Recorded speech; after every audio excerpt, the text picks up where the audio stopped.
Good afternoon and welcome to San Diego City College's virtual welcome week. My name is Lori Olam and I'm the Student Affairs Coordinator at City College. Before we begin our presentation, you may all be aware that we might be experiencing some rolling blackouts. And if that happens, please try to get back on. And if it happens to us where we are disconnected, we will also work hard to get back on.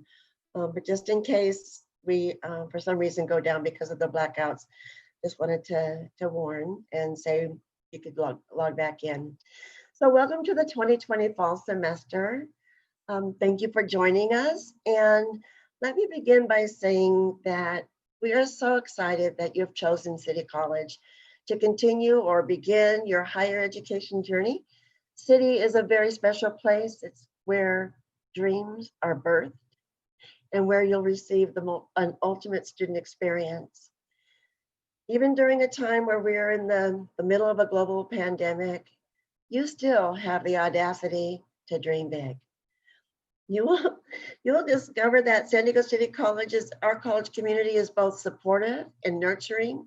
Our commitment to social justice through equity and inclusion will meet you where you're at and help to cultivate you to be one of the finest citizens of the world. It's our sincere desire to provide you with the highest quality of education that we designed with you and your success in mind. Our mantra is simple. It is students first. So this week we have some really terrific activities for our very first virtual welcome week. You'll get information you can use from faculty, staff, counselors, students with student clubs. We just have a wonderful lineup for you that was developed with you in mind. So we have some great presentations that will provide you resources and tools that allow you to thrive during your time here at City College. In other words, this week is all about you. So let's get started then. I'd love to introduce our first presenter, and that would be Laurel Marks, is with our mental health department. Are you there, Laurel? Hi. Yeah. Hi. Hey. Hi. I'm actually not the presenter. I'm not sure if you're able to hear me. I'm just sitting in. I'm an intern that's joining the meeting. But I'm guessing the presenter will be here very shortly. Sorry about the confusion. Oh, no worries. I am a little bit early on that. What I can do is share my screen so I can show the viewers what we have in store for them. So thank you so much, Laurel. I appreciate it. So let me just share what we have coming up for you. We have counseling, where you'll be able to talk to a counselor. We have financial aid. We just had a City Compass session this right at the end of our AM session. Very informative. We'll have our Associated Students Government. We have student clubs. We have math tutorial center, the English center, and our regular tutorial center that has a vast amount of different subjects that our tutors assist our students with. We are going to be entering scholarship season in the fall. We have our library, our DSPNS, Disabled Services and Programs. We have our program and club Emoja, our LGBTQ plus representation. We're going to kick it off with some mental health counseling, and what we've decided is to have a meditation throughout that time, because it's going to help to give you tools that you'll find very supportive for yourself as you're trying to navigate the college campus. It can be stressful, so there's going to be some breathing techniques, and we'll have our student health clinic, and we'll have our professors in exercise and science, along with the many other programs for you to learn about. So I think our presenter has arrived. So what I will do, is it Jelena?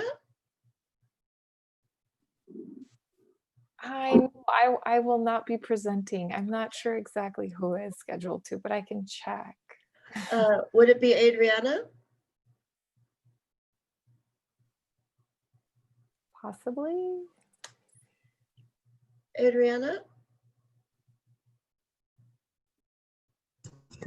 Sorry, I'm here. Okay. Are you presenting today? No, Okay. I was just observing. Sorry. No, that's okay. Would any of you ladies that are observing, would you be wanting to lead a meditation for a few minutes while we're waiting?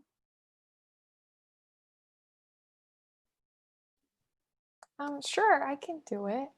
Okay, Yeah. Jelena, thank you. It's Yelena. Yellen, oh, please forgive me and thank you for correcting. Oh, it's okay. It's Yelena. okay. Thank you. It's just I learned from my 9-year-old that it's okay to say how correctly to pronounce my name because she always does it for me. So, Absolutely. but yeah, so if everyone would just maybe turn off your screen if that feels better for you, and maybe just allow your feet to gently touch the ground. And just allow your hands to fall into your lap. Sometimes it feels better if your palms are up.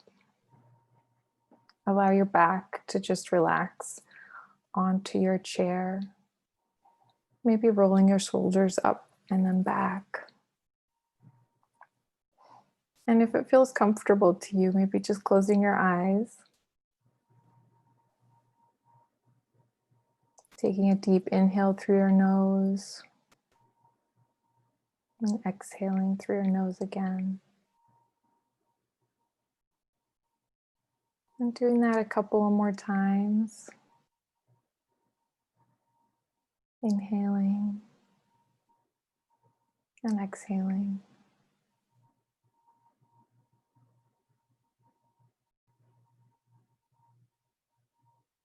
And possibly extending gratitude to your body for doing the work of breathing for you.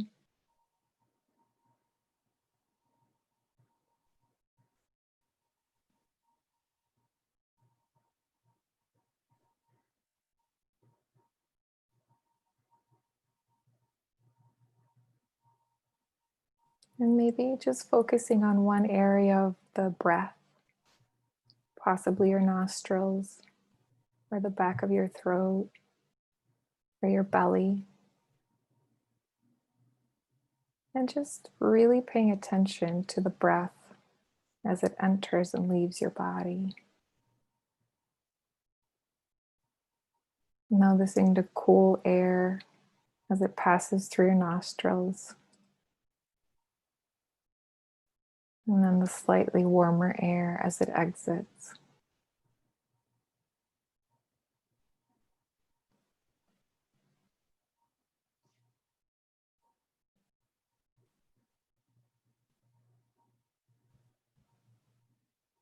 Noticing how your belly extends as you breathe in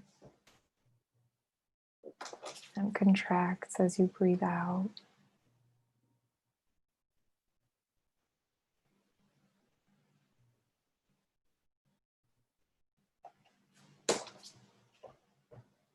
And just staying here for a couple of short minutes.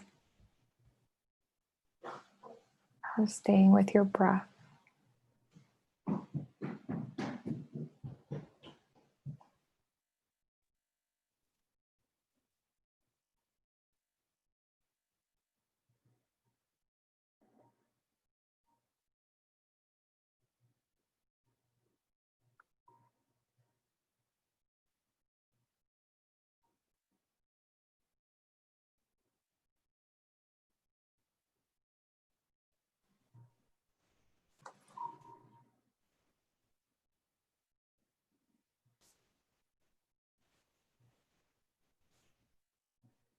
And just like when we began, taking a really deep breath through your nose.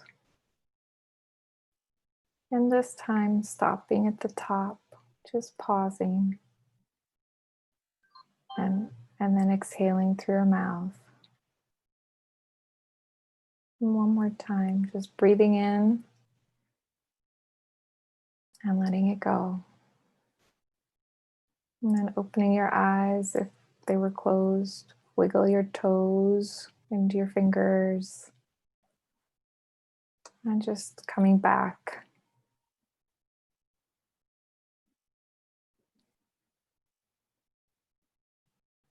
Stretching your neck if you need to, your shoulders, maybe twisting.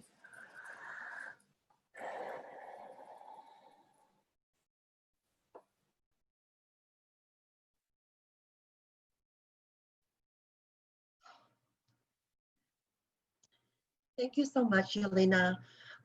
Appreciate that.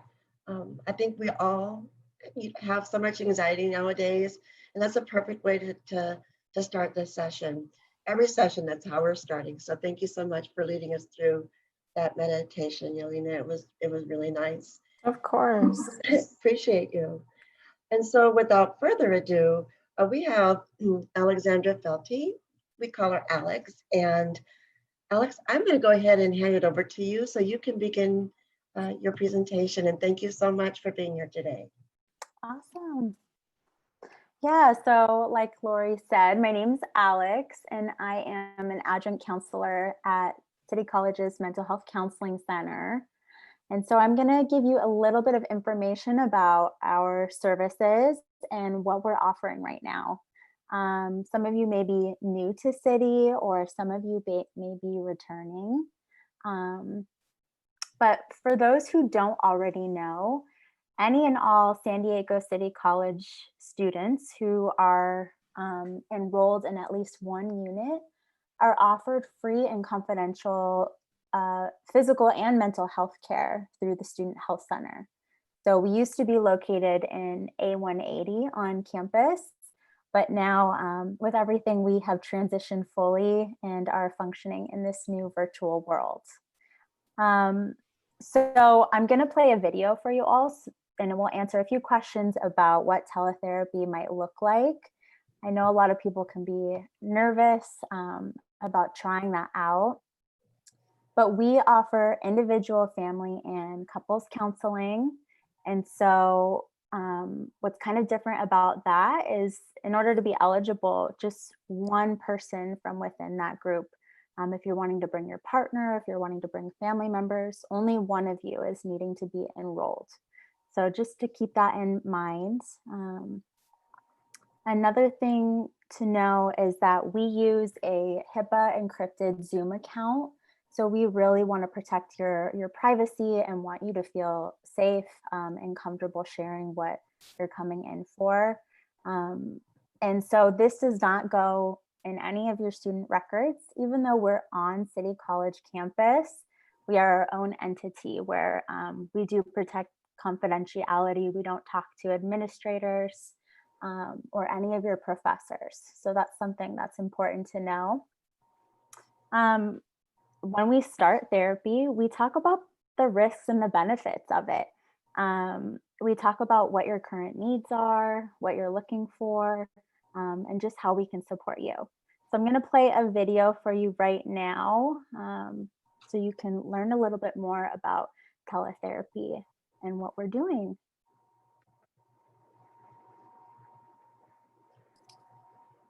Okay.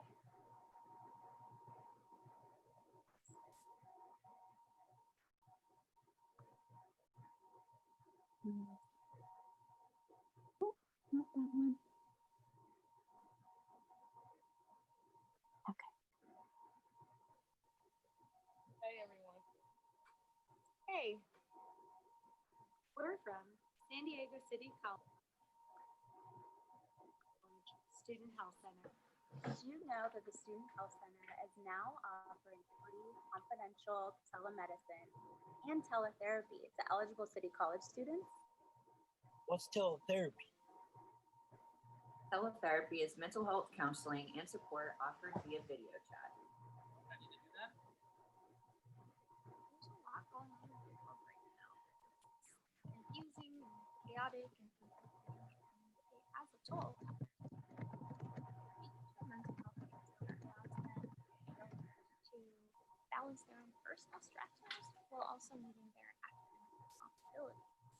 It's a unique space. It's a non-biased, non-judgmental, and confidential space for them to discuss any issues they're facing. But does teletherapy even work? Yeah.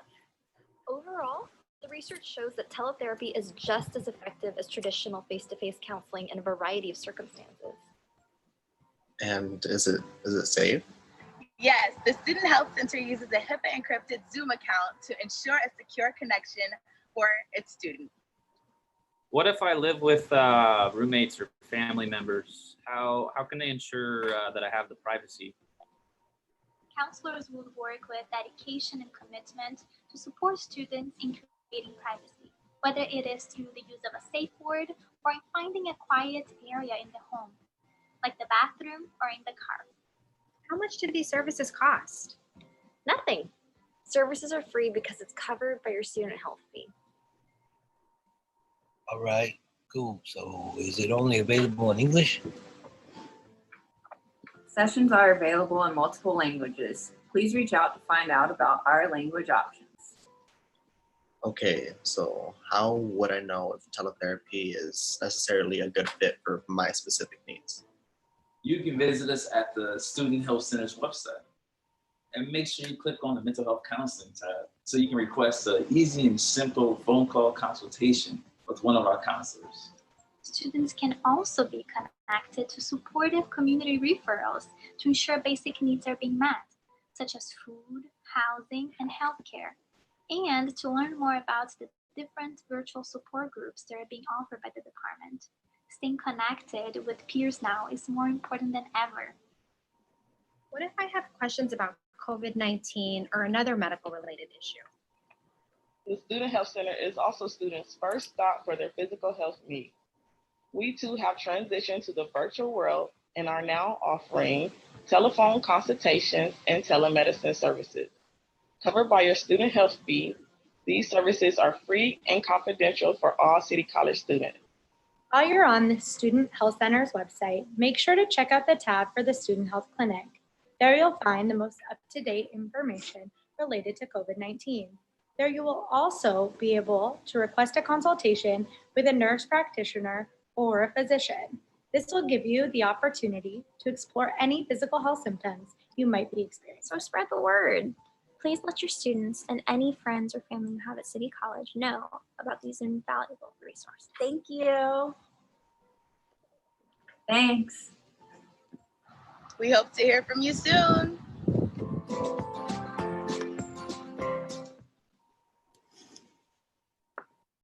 All right. So, oh, it's still playing on there. There we go. So in that video, it's actually, you'll see a lot of the clinicians' faces who you would be meeting with, and also some of our educators.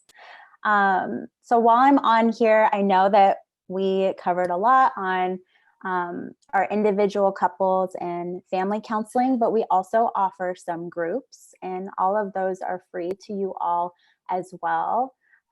So we're constantly looking for new opportunities to offer to you all, things that you're interested in, but these are the ones that we are launching for fall, starting next week. So let me go ahead and share to show you that.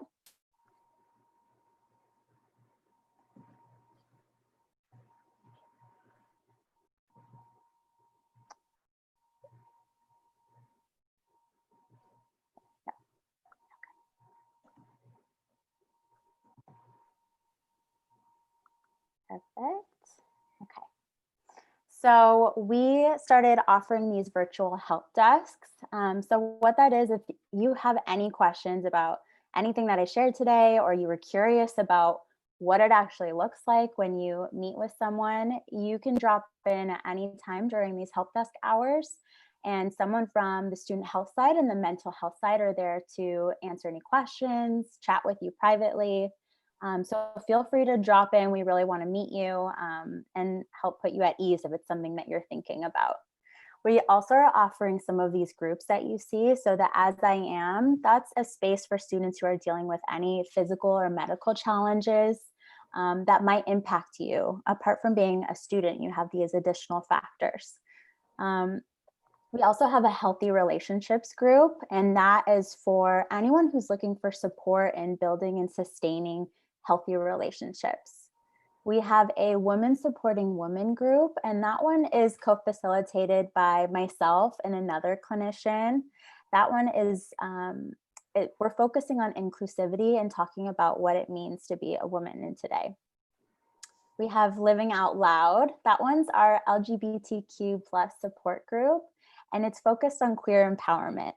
And finally, we have our Open Space No Hate group, which is for our progressive thinkers who are looking to talk about policies that are impacting you, or talking about our environment right now and how that's impacting us as students or as faculty, and just trying to share ideas together. So those are a few of the things we have going on. Again, if you have any questions about it, feel free to reach out to our team. We'd love to chat with you. We also ongoing have an Active Minds chapter for students. If you are interested in mental health and fighting stigma, that is exactly what our Active Minds chapter is for. So it was actually started by another college student, and was looking to have an open space to talk about mental health and suicide prevention, wanting to make it more of an open conversation. So if that's something you'd like to talk about, we are helping that as well. One of our clinicians, Nadia, is an advisor for Active Minds. And we're always looking for ways to collaborate together, bring trainings, do weekly activities. So let us know if you're interested. Thank you so much, Alex. Thank you, Laura. I appreciate you. One of the things that I can't help but be really proud of your department and Nadia is for actually developing a student club for Active Minds. And so Yes. it's so important. And we will be having a club rush, a virtual club rush. Once we get into session, we'll determine when those inter-club council meetings are, but hopefully that you all can make it in an effort to get, spread the word and also to get more membership. Yeah. Much for that gift, Alex. We really appreciate you today. Of course. Thank you, Lori. Thanks for having me. Thank Bye, you. everyone. Bye, everybody. Bye, Alina. Bye, everybody. Take care and have a great day. Thanks again, Yelena, for the meditation. Thank you. Have a good day. You too. Thank you. So next presenter is Dottie Cordell. She is a phenomenal director of our student health clinic. And boy, is she ever busy nowadays with COVID-19. So without further ado, Dottie, I'm going to pass it your way. Thank you. Thank you, Lori. And again, thank you to any students that are here that you've taken the time. I really hope I know it will be worth your while to learn about the services that we have at City College. Please know that we miss you all very much. And I know our college and you are very anxious to get us all together in person. I happen to be a nurse. I've been at City for 20 years. I want to tell you that it looks like we're not there, but we really are. We're here for you. We have a wonderful female physician that's been with City for 19 years. We have 2 nurse practitioners. One has been there about 23 years, and the other one has been in the district for 13 years. So we know City students, I believe. We love our City home, and we're so grateful to try to help you. So all of the things that mental health said, and a plug for them, I think they're one of the best mental health departments in the state, if not the country. But we have transitioned also in this time to a virtual platform, but please don't think that you can't get help. Our doctor and our nurse practitioners will be there for you.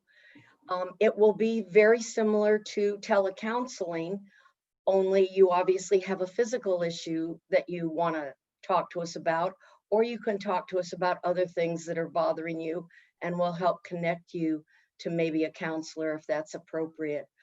But know that if you have, whether it's stomach problems or a cut finger, telehealth is confidential, and you can find ways of showing the doctor, you know, how your finger looks. Or I was able to see my nurse practitioner and get very good back exercises when I hurt my back since this lockdown. So again, it kind of seems like you need to be person to person, but a lot of things can be talked through via either a phone call or via telehealth. So I know that the $20 is hard to afford for people for that health fee, but I hope you'll see that you can have couples and family and individual counseling, and that any student can see us. We're open 32 hours a week this semester, and having people cover the phone lines or emails. And you saw Jazz Rivers on that video. She'll be the voice that you connect to when you call us for an issue. We know that a lot of our students are hungry. They were hungry before this virus hit, and with unemployment and everything, we know that has only worsened. So call us if you have those kinds of bare bones, basic physical needs, and we will try to connect you to areas in the county that have feeding programs, connect you with other resources, and help you remember dates that City College is going to be doing food distribution. What am I forgetting, Lori, on the physical side? But the main message, you guys, is we really want to see you. You don't need to be sick to call us. If you want to just try to talk with us or the counselors, ways to try to get healthier during this once in a lifetime horrible pandemic. And again, I say it on just about every meeting I'm at. I don't think there's one of us on this line that couldn't do with a little mental health strengthening. And I hope some of the stigma associated with needing to take as good a care of your head as your body, I hope some of that can go away, because we all need help. Together, we're going to try to get through this together. But please, I didn't mention specifically the disease of COVID. Wanted to check how I'm doing on time. Am You're I good. okay? Okay. Yeah, great, thank Folks, this is a bad virus. We haven't done so well at controlling it.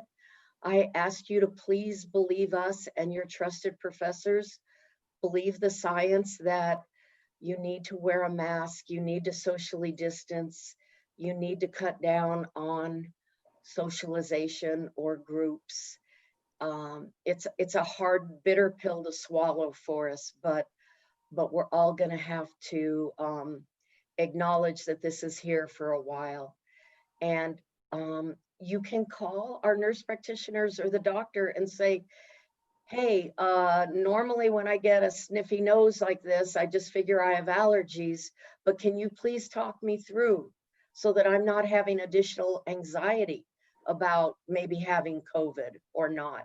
And we can direct you to some incredible testing facilities in the county and hopefully decrease your anxiety, because it's enough right now, folks, you know, to try to do well in your classes. And if you're not feeling good physically or strong mentally, that's going to be another hard part for you. So please let us try to help you, lift you up, help carry each one of us across the finish line for our goals at City College. again, we miss you so much. We love you, and we hope you'll call on us. And I will type into the chat our phone number, and you can find us on the web, San Diego SD City College Student Health. And we also, both mental health and student health, have active Instagram accounts. And if that's your chosen method of communication, reach out to us any way you can. Dottie, may I ask a question? First of all, thank you so much for educating us, and thank you for loving us so much. It comes through in how you just deliver your information. But let's say that I'm a student and I have a urinary tract infection, and I have a conversation to contact your office, and let's say I need antibiotics, but because of COVID, I don't have a job, I don't have money for medicine. What do I do? Thank you so much, Lori. So you get a lot of things with that $20. You get access to all of us and as much time from us as you need. Unfortunately, we can't pay for all the labs and all the antibiotics for, maybe 13,000 students. But what we will commit to you guys is if you've got strep throat or you've got a bacterial infection or a UTI that the doctor or nurse practitioner was able to diagnose, and it costs $4 or $7 for that antibiotic, we will find a way to get that prescription phoned in for you. And we will write you a virtual IOU, saying, if you guys don't know what an IOU is, it's kind of saying that when you can, you'll pay us. And but our concern is not that $7 for the antibiotics. Our concern is that you don't get sicker over the weekend with a bronchitis or a urinary tract infection. So please, even if you think I'm unemployed or I'm between paychecks and I know that I'm going to need something beyond just talking to the nurse practitioner, please give us a try, and we're going to do whatever we can to assist you in all ways possible to get care in this difficult time. Thank you so much. And even when I went to San Diego City College, they had that program. I can tell you, City has been caring for its students, faculty, and staff for a long time. We are 104 years old, 106 years old. I wasn't there then, but when I did go to City College, when I did go to City College, I remember getting bronchitis, and I didn't have a job, and I was, I know I needed medicine, and I didn't have insurance, and somebody direction of our student health clinic, and I'm not kidding you. The IOU existed back then, and I remember when I got a job on campus, I was able to pay back for the antibiotics that I couldn't afford when I actually needed them. So it's really a circle, paying it forward of love and care, because City cares about you being well, mentally, physically, and spiritually. I couldn't even say that even more. Dottie, could you just please talk about the confidentiality when people come to, I've had students that I've walked to your clinic that maybe had I'll just say an STD. And they were embarrassed by it, and they're afraid to be seen at your clinic because they thought everybody would find out, or their teacher would know, or even with mental health services as well. Can you talk about the confidentiality, please? Sure. So students, just for you to feel, when I was a student, I felt uncomfortable going to the clinic. Way back in the day, I felt that maybe somehow my professors could get access. You need to know that your medical records are separate and distinct from your academic records. When we are in the clinic, they are locked in a room and locked with an alarm code, and no one can get access to them. It is against the law, the Health Information Privacy Acts in the state and federally, to even disclose that a student is in our clinic. Sometimes we'll have a student come and look for their friend, and we can't even say that they're in the back. So you can trust that whether it's in the clinic when we all get back to campus, or whether it's on the phone or a telehealth, that a great deal of time has been spent to try to assure that you and we know if you have to hang up because someone's entering the room, how we'll get back in touch with one another. So, so that you can be real sure when you click on that, that is just between you and the provider talking to you, working with you. So I can't emphasize that enough. We live by that creed. Well, Dottie, thank you so much for coming this afternoon. You were on this morning, and just really appreciate the information. Appreciate your dog has been comforting me because I have mine right near me. She's been a little bit of a crybaby today, but at any rate, what comfort they are. But thank you so much for everything that you do for our students, for our faculty and staff. Dottie is our resident medical extraordinaire, and that she's connected with the county and the state, national levels about COVID, and she's been sending out very timely information about you know, the global pandemic. And we appreciate you so much for keeping us abreast, because you can't trust every source, right? There's a lot of misinformation happening out there, but Dottie gives it to you straight, and I appreciate you so much, Dottie, for doing that. Thank you. Thank you all. And students, please give us a call. Give us a try. And be well and safe out there. Thank you so much. Thank you, Dottie. Good. So we're going to transition to our next presenter, and I'd like to introduce her. She's from our district, and this is Jamie Sievert, and I am going to allow you to introduce yourself and talk about your program. Thank you for coming. Thank you, Lori. Hi, my name's Jamie Sievert. My pronouns are they, them.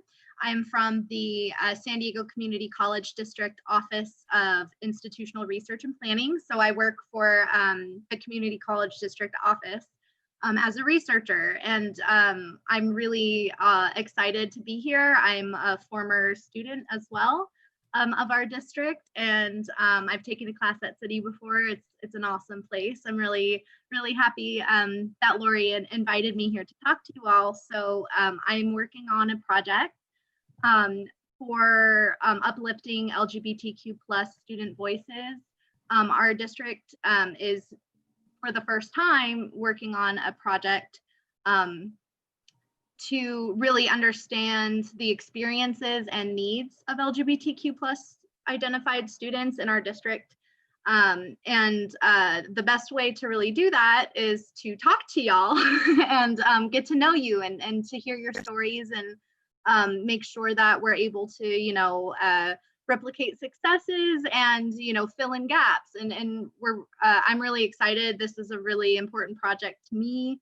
It's very personal to me as well. And it'll be a good time. So the focus groups will be over Zoom. If you're interested, I think I can share my screen. Let me see. If you're interested in joining, I have my email down here. Oh, no, accidentally started my email by clicking on that, but can you still see the screen? I just want to make sure. Okay, good. So you can contact my email. I have a form that I can send to you to sign up for the focus groups. The only criteria that you have to meet are that you're with our district, which I'm assuming you are if you're here, and that we would like you to be 18 or older, and any identification of LGBTQ+, any whatsoever. I'm not here to tell you what is and what isn't. So I really look forward to hearing from some of y'all. Feel free to send me an email. I was going to put the form in the chat, but I see that we're streaming on YouTube, so I can also send the link to that form to Lori. So if you don't catch my email and you're able to get in contact with Lori, she can connect us. So I'm very happy about this project, and I don't know if there are any things I should talk about or address, or this is my first time doing this. So well, Jamie, I think that first of all, thank you so much for coming, because we are city is working really diligently to expand services to our LGBTQ plus community, and you are really a huge part of that with your focus groups. And I think that you are, I believe you're a part of one of the cultural hubs that will be dedicated to that. Can you talk about that experience? Or So the data from this project, so since I'm a researcher, I kind of, I'm able to do a little bit of a lot of things, but I'm not necessarily super embedded in everything. But this is something that I have tried to embed myself in as much as possible. So I'm not as involved with the centers that are, that folks are working on throughout our district, trying to get those up and running. However, I have been compiling resources to inform those centers. And the data from these projects, it's really important that students who have, stories to tell or anything important that they would like to add, do so, and that they participate, because your voices are going to be heard, and they're going to inform the decisions that our district makes when we make decisions related to LGBTQ+ student success, experience, those centers, for example. I should probably also mention that this is extremely confidential. I didn't mention that before, and I will now. During the focus group, if you don't want to show your camera, or that's perfectly fine. I'll be reading you an informed consent form.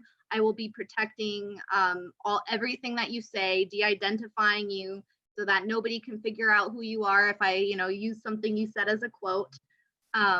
And everything's going to be protected with the district office research department, and you can withdraw from the study at any time with absolutely no penalty. So maybe you fill out the form and you feel good about it, you sign the consent form and you feel good about it, and then we're in the group and you're just not feeling comfortable, or you don't want to be there, you're more than welcome to leave, absolutely no penalty. So this is voluntary. It may take about 2 hours of your time if you do this. I'm trying to be really flexible with the scheduling, so that anyone who wants to have their voice heard has the opportunity to speak. I don't know if I fully answered your question or not, Lori. thank you. I mean, it's enlightening. I'm wondering if the way that you introduced yourself with your pronouns, and to some of our viewers, we are constantly learning to be sensitive and to always learn to be respectful to everybody.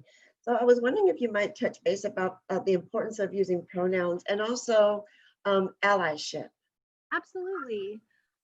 So pronouns are important because nobody can determine what pronouns a person uses just by looking at that person, because there's both gender expression, which is maybe the way that my gender is perceived, which most folks would look at me and make an assumption that I use she, her pronouns, when the reality is that I don't. And so that's why it's important for us. It's also, I think, just a good practice to get folks comfortable with using it. And as an ally, it's also perfectly acceptable and desired for you to use your pronouns, even if you think, oh, I don't need to do that, it's obvious.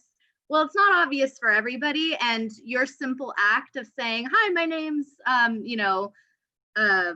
Jane and I use she, her pronouns, that can make a non-binary or other gender non-conforming person in the room feel more comfortable about asserting their pronouns. So that's one thing that's important, but it's also important to be respectful if folks are maybe not comfortable sharing yet, or so there are definitely levels, but to whatever comfort you have with sharing your pronouns, I really recommend that you do it, because it can not only help you in your identity, but it can also really make a difference for someone else who's maybe trying to figure out if this is a comfortable or safe place to speak their truth. So that's one of the importance of pronouns. Very good. If there's, would you be able to type in the link in the chat session, so that we can get it to folks if they're interested in being in the study that you're working on? Absolutely. So I'll get that to you right now. Can you let us know, like, just briefly how long you've been doing it and where you're at and how many more participants you're seeking? Absolutely. So the focus groups, we're supposed to really be up and running in spring, and we all know what happened in spring. So we've only done one focus group so far. It was a great group. It was so much fun. It was so wonderful to be in that space together with all of these incredible students who had a lot of important things to say. But we've done one. It was on Zoom because it was for the students who I recruited in person and didn't want to wait until fall. So we did a Zoom group and decided that kind of works. So let's just continue in fall. So it's still a pretty new project. And it hasn't, you know, obviously we're still in the recruitment phase for most of it, but there's definitely going to be a lot of amazing work that comes out of this project. So this is going to be reported, like I said, de-identified to leadership in our district. So your words are going to be directly in the ears of the folks who are making big decisions for our campuses and for our students. So that's really amazing and important to be able to be involved in. And then, like I said, it can also inform other decisions. For example, I know a lot of our colleges right now are looking into creating pride centers or some form of space for LGBTQ+ students. And so your feedback on that and what you need and what you desire, it should go into that planning process because it's for you. And so that's another reason why that's important.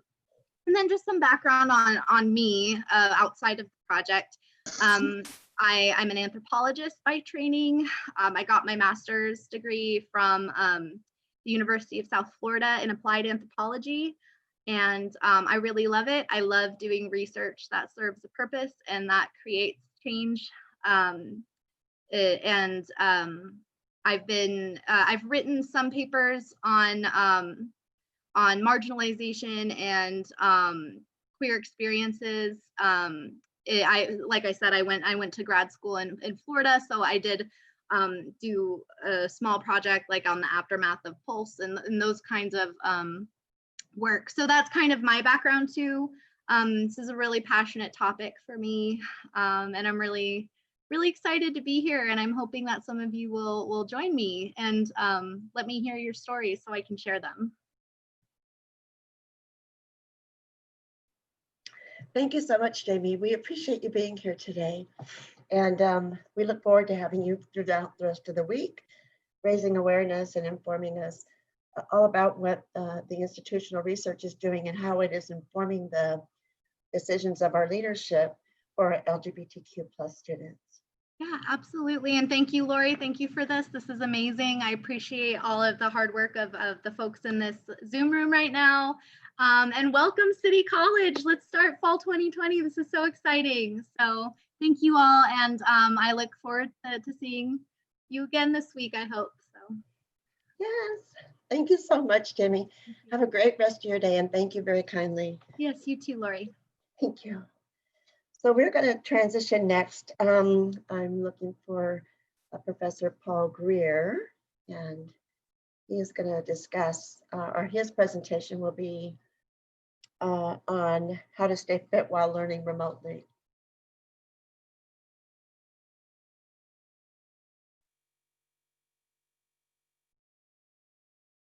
Excuse me, please. Pardon me.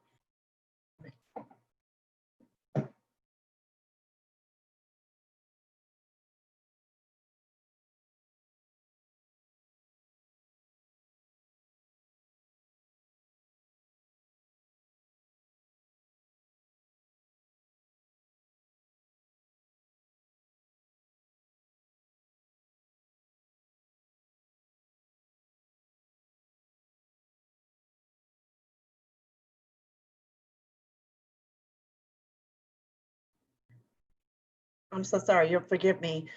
I don't know about you, it's so warm and the weather is so dry and I had a tickle in my throat. So I apologize for having to excuse myself. But we are awaiting Paul Greer. In the meantime, Marciano, are you available? Yes, what's up? Oh, would you be able to talk just a little bit more about our LGBTQ center that's going to be launching, please? I don't know that I know much more than what's already presented because that's Adon who's doing that. And to be honest, I haven't been to the last couple of them because they overlap with a different meeting that I'm part of. Oh, I apologize then. Well, I guess while we're waiting for Professor Greer, just to let you know that Adon Sanchez, who is our intercultural hubs coordinator, I guess he's a director, has been working diligently in creating lots of different spaces for different student populations. And so many of them, I thought, you'll be hearing from them soon, but I had thought, excuse me, that we could be talking about the locations at this point, because it was like, okay, you guys are going to come to campus, and when you get here, we have all these new spaces for all these different populations. But you guys aren't going to be here, and neither are we. So we'll have to save that for the, hopefully for the spring semester. And while we're waiting for Paul, let me just go ahead and promote our Associated Students Government. That's something that my dean, Marciano Perez Jr. and myself, we co-advise the Associated Students Government. We just have a brand new student ASG president-elect. Her name is Destiny Munoz Gallegos, and she'll be here tomorrow to talk about our Associated Students Government. But what I'd love to do is encourage any of you who are interested in joining. There is an application process. You can just email myself or Destiny, just hit me up by email and I can connect you. We are looking for membership. We're looking for students to get involved and to become part of our associated student body. So that we will be hosting our first our first meeting on August 24th, and it will be virtual, and the information will be on the ASG website that you can get there, San Diego City College website. And our first meeting begins at 3:30 on that day. Additionally, we, Marciano and I, we also co-advise our inter-club council, and they are what we would call the club of all clubs. They are over all the other clubs, and they work closely with ASG to try to fund and support, club participation across the, across the spectrum. And we are in the process of having new and existing clubs going through our application process to get approved. So that's all up and coming. Let's see.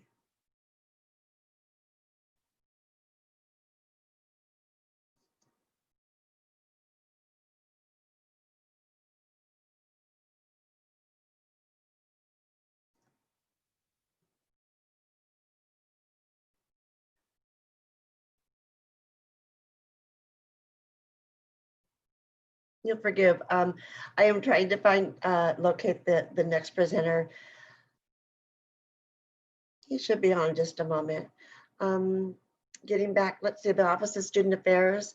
That's where you will find that graduation is housed out of there. We also have our scholarship officer there that will be on later in the week to discuss opportunities for scholarships. Additionally, there's a plethora of things that comes out of our office.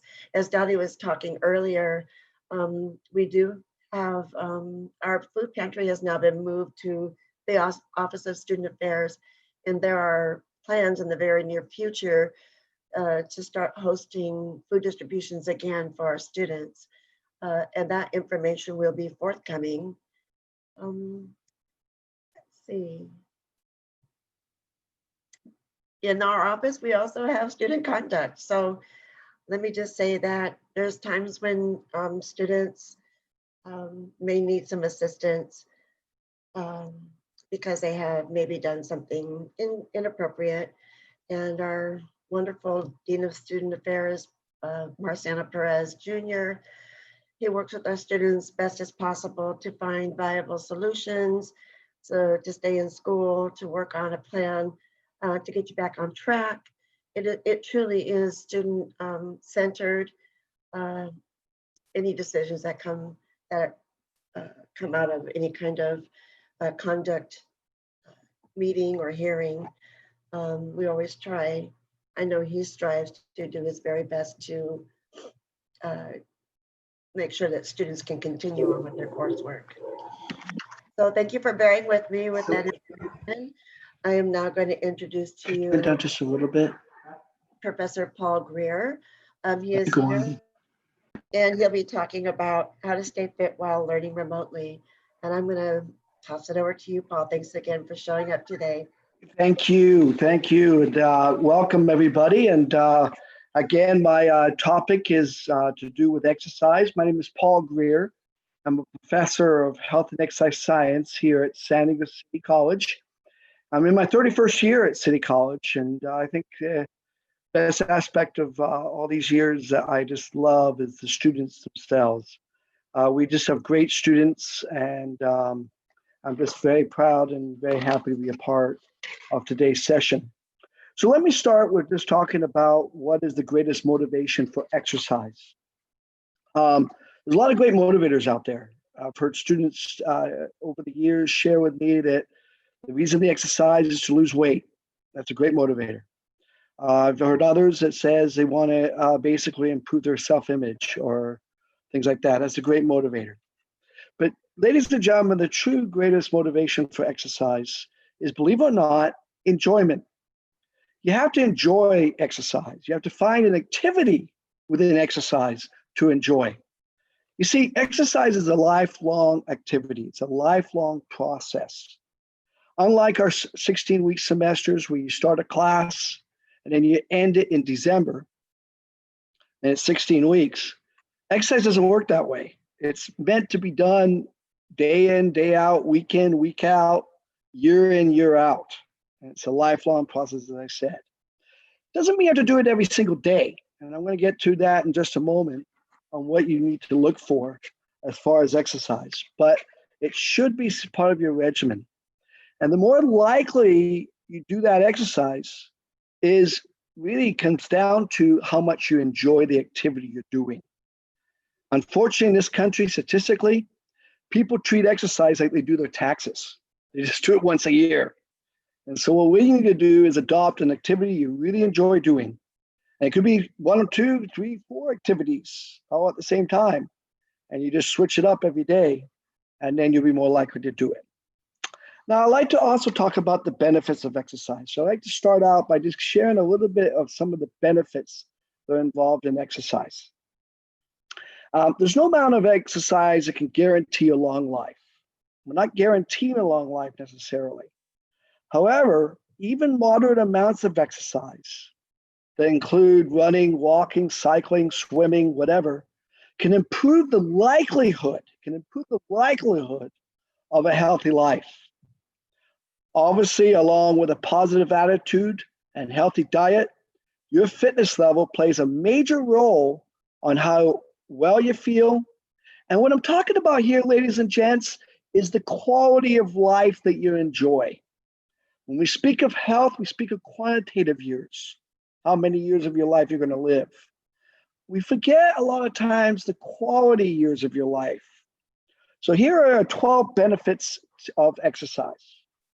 Number 1, exercise relieves tension and stress. Definitely. So during the time this semester when you're undergoing papers or you're taking exams, exercise is going to reduce that tension. It's not going to add it.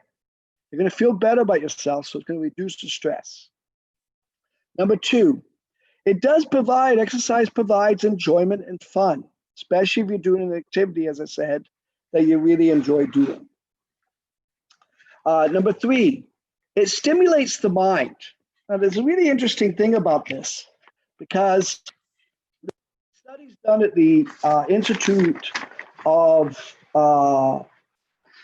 Berkeley, UC Berkeley, that basically they have come up with the statistics and studies that have shown that students perform better in the classroom after an exercise session. You're more alert, and so you're better in position to learn. And that's important as we undergo this semester and start our classes.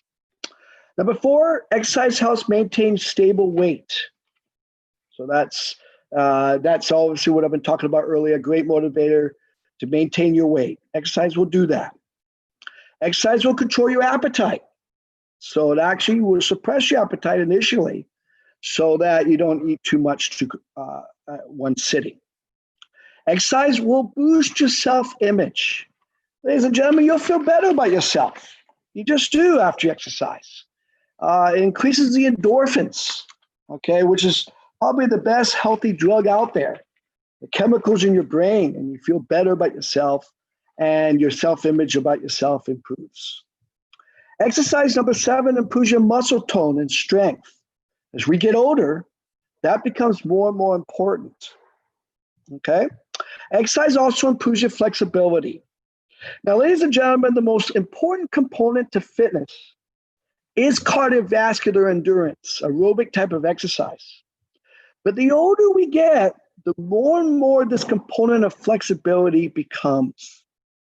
You need to always continue your exercise, continue your flexibility, whether that's through dynamic warm-up exercises or through just the traditional static stretching. Exercise, and this is a big one, the number 1 killer in the United States today is heart disease. Everybody, statistically, someone passes away of heart disease every 34 seconds in this country, every 34 seconds. So we need to prevent heart disease, okay? One of those factors of heart disease is high blood pressure, all right? And the problem with high blood pressure is commonly known as a silent killer. People are not aware that they have high blood pressure. You can walk around every second of every minute, of every hour, of every day, and every week, of every month, of every year of your life. And if you don't monitor that blood pressure and it's high, you're a candidate for heart disease or a heart attack. So exercise will lower the blood pressure. What you're looking for is somewhere in the range of 110 systolic over 70 diastolic, or 120 over 80, okay?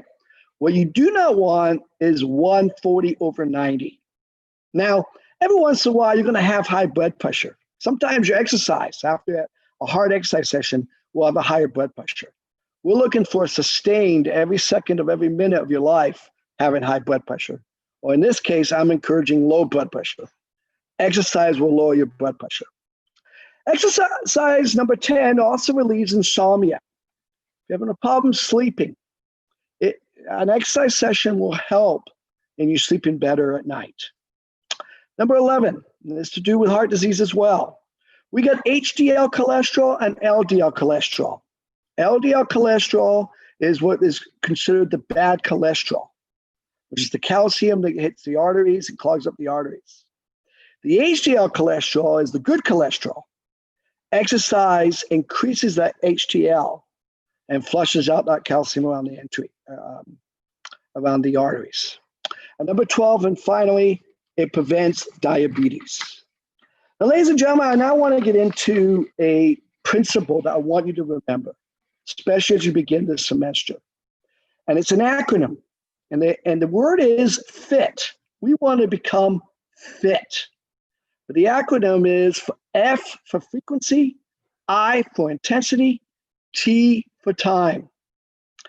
So according to the American College of Sports Medicine, what's recommended under F for frequency is 3 to 5 days a week. I'm not recommending, or I'm not even suggesting that you try to get in 7 days. Our schedules are busy. Sometimes we're tired. But if you exercise 3 to 5 days a week and start a habit and continue that week in and week out, that's going to get you into something that is going to help a lot. Now, I will say, if you're trying to lose weight, you're going to probably lean more to the 5 days a week because it takes a lot of work to get those calories off. So aerobic exercise for 5 days a week will be good. But for just the normal healthy functioning of the heart, 3 days would be fine too. So anywhere from 3 to 5 days. That's frequency. Intensity, which is the I part of the FIT principle. Intensity, the best way to take your intensity, and you do want to put some intensity into your exercise, is to monitor your heart rate. How you do that? You take your pulse. So what you'll be doing is you'll find your pulse, 2 index fingers, find your Adam's apple over to your right side. You'll find the carotid artery right up there. And you'll take it for about 6 seconds and multiply by 10. What you're looking for is this theory or this equation, 220 minus your age. So let's take example of someone who's 20 years old. If they take 20 years old or 20, the number from 220, that is 200. In the world of this I'm talking about, 200, it represents 200 beats per minute or maximum heart rate level. Ladies and gentlemen, you never want to work out at your maximum heart rate. You might get that at the end of a competition. You may get that every once in a while at the end of a hard exercise session, but you never want to sustain that.